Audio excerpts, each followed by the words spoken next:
By looking at the average video that comes on BET, or the average rap video that comes on MTV, it's hard to determine or to discern that on an economic scale, blacks are at the low rungs of the ladder, uh, the bling and the cars and stuff like that.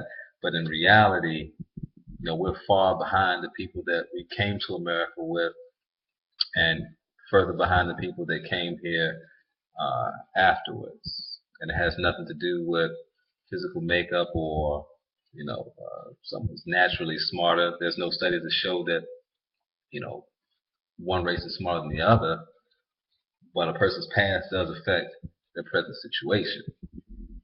And it just so happens that slavery and its aftermath has caused a direct connection with the unbalanced distribution of economic wealth and power here in this country.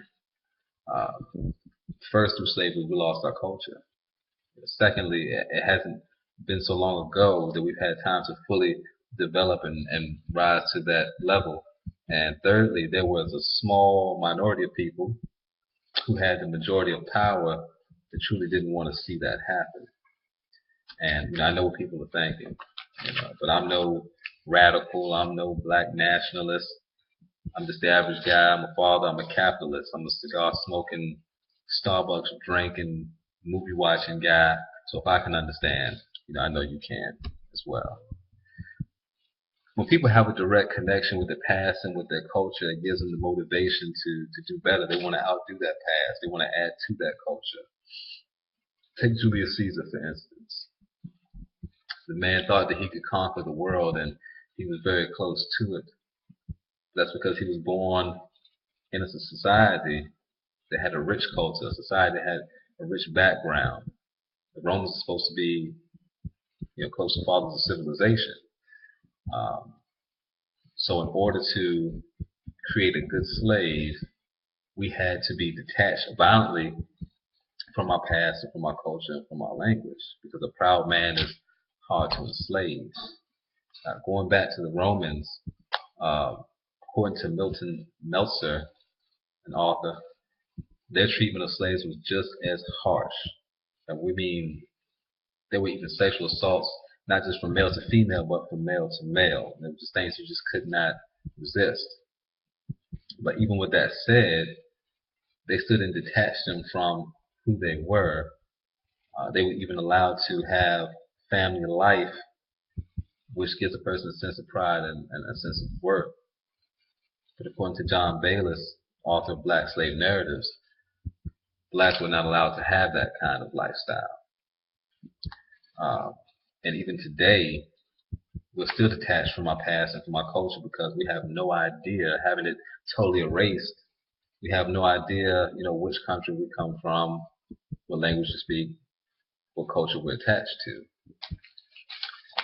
Which brings me to the second point, that the last states were emancipated in 1865, which was only 149 years ago.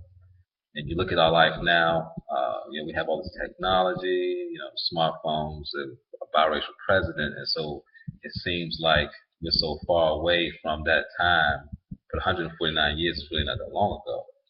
One person can live to be 90. That's over half of 149, which means we're only a few generations away from actual slavery.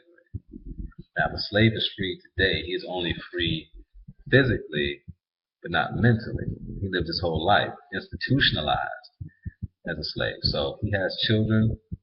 Those children are born free men, but they are raised with someone that has a slave mentality. So they pass that slave mentality down to that person, and it just passes on down the lines.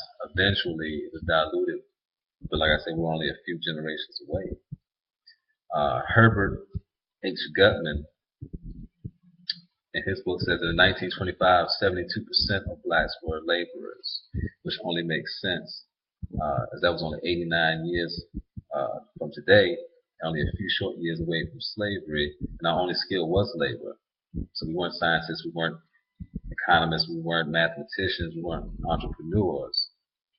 Okay. So it still takes time for you to go from not having an education to being equal on the global scale. Thirdly, once these people were free, the people who owned them didn't want to sit next to them at their restaurant. They were not immediately accepted as equals. So racism went from being a choice to being legislation. According to C. Van Woodward, Jim Crow laws were enacted in 1890, and that was 124 years ago. Jim Crow, for those who don't know, is segregation, which means that blacks and whites could not occupy the same public space at the same time. It was illegal. Which probably seemed like a good idea even to the black people at the time who maybe didn't want to be next to people who were giving them harsh treatment. But now you have removed yourself from the money. When slaves were not allowed to read, that was illegal. You weren't allowed to read. So now you have undereducated, underfunded schools. What do you think the product of that is going to be? It wasn't until 1954, which is 60 years ago, the schools were actually allowed to integrate. And anytime someone tried to rise up or to help the people rise up, they were assassinated either physically or in character. There was a prominent black community called Black Wall Street, or dubbed Black Wall Street, that was bombed in 1921. Malcolm X was assassinated in 1965. Martin Luther King, 1968. Fred Hampton, 1968. Medgar Evers, 1969. This only creates an atmosphere of fear and keeps people complacent with their current situation. Now, I'm not here to make excuses for anyone, any current situation.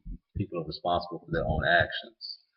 But at the same time, they're usually a barrage of factors, barrage of causes that lead up to one effect, not just one.